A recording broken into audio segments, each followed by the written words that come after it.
என்கிட்ட ஒரு வீடியோ இருக்குது. இந்த வீடியோவை நான் ப்ளே பண்ணி காமிச்சு இதில் இருந்தால் கேள்வி கேட்கணும்னு நினைக்கிறேன். தமிழ்நாட்டில் உள்ள விடுதலை சிறுத்தைகள் தண்ணீர் தர வேண்டும் என்று நாம் கோரிக்கை வைப்பதைப் போல கர்நாடக நலன்களை கருத்தில் கொண்டுதான் கர்நாடக விசிக முடிவு செய்ய முடியும். அந்த மாநிலத்தினுடைய நலன்களை கருத்தில் கொண்டு அவர்கள் முடிவெடுப்பாங்க. அதுதாங்க விடுதலை சிறுத்தைகளும் அந்த மாதிரி அந்த மக்களுடைய நலன்களை கருத்தில் கொண்டு முடிவெடுப்பாங்க. அது முரண்பாடாக இருந்தால் கூட அது பிரச்சனை அல்ல.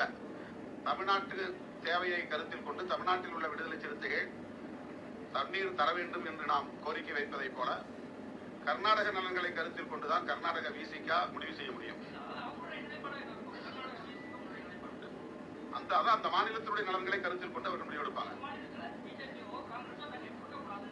அதுதாங்க விடுதலை சிறுத்தைகளும் அந்த மாதிரி அந்த மக்களுடைய நலன்களை கருத்தில் கொண்டு முடிவெடுப்பாங்க. அது முரண்பாடாக இருந்தால் கூட அது பிரச்சனை அல்ல.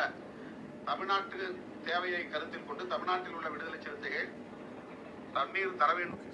விடுதலை சிறுத்தைகள் அப்படிங்கிறது தமிழ்நாட்டின் நலன்களுக்காக உரிமைகளுக்காக போராடக்கூடிய கட்சி அப்படிங்கிற நம்பிக்கை இங்கே இத்தனை ஆண்டு காலமாக உங்களுடைய உழைப்பின் மூலமாக விதைக்கப்பட்டிருக்கு, உருவாக்கப்பட்டிருக்கு. ஆனால் இந்த பேட்டியை பார்க்கும்போது எல்லாருக்கும் ஒரு கேள்வி வருது, என்ன திருமாவளவன் இப்படி பேசுகிறாரு? முரண்பாடாக இருந்தாலும் பரவாயில்ல, கர்நாடகாவில் இருக்க விசிக அப்படி தான் பேசும், தமிழ்நாட்டில் இருக்கோம் இப்படி தான் நாங்கள் பேசுவோங்கிறது எந்த வகையில் சரியாக இருக்கும்? இது என்ன காலம்? இது தேர்தல் காலம், சரிதானே? எப்பவுமே முதன்மை அஜெண்டா, முதன்மை காரணி அப்படின்னு ஒன்று இருக்குது. இது தேர்தல் காலம். இந்த தேர்தலில் பாரதிய ஜனதாவை வீழ்த்தணும் அப்படிங்கிறத முதன்மை அஜெண்டா.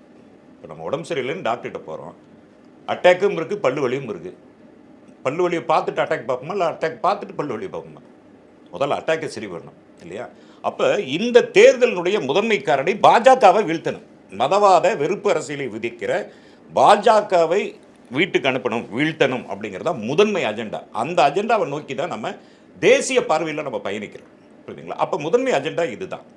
இதில் இப்போ விடுதலை சிறுத்தைகள் இப்போ தமிழ்நாட்டில் இருக்கும், கேரளாவில் இருக்காங்க.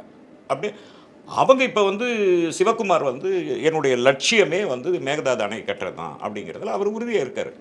அதே சமயத்தில் கட்ட விடமாட்டோங்கிறதுல நம்மளும் உறுதியாக இருக்கும்.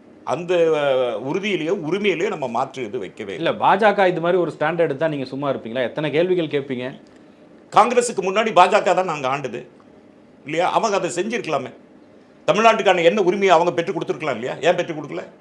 இன்னும் அது கோரிக்கை அளவில் தான் இருக்குது. காரணம், இது அரசு தீர்க்க வேண்டிய கோரிக்கையே அல்ல, இது நீதிமன்றமும் தீர்க்க வேண்டிய ஒரு கோரிக்கை.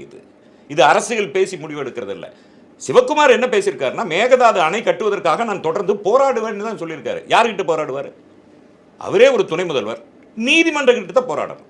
நீதிமன்றத்துக்கிட்ட தன்னுடைய தரப்பு கோரிக்கையை அவர் வைக்க போறார். அதே கோரிக்கையை நம்ம வைக்க போறோம். எங்களுடைய உரிமையை கொடுங்கன்னு நாம கோரிக்கை வைக்க போறோம். இந்த ஸ்டாண்ட்ல என்ன முரண்பாடு இருக்கு?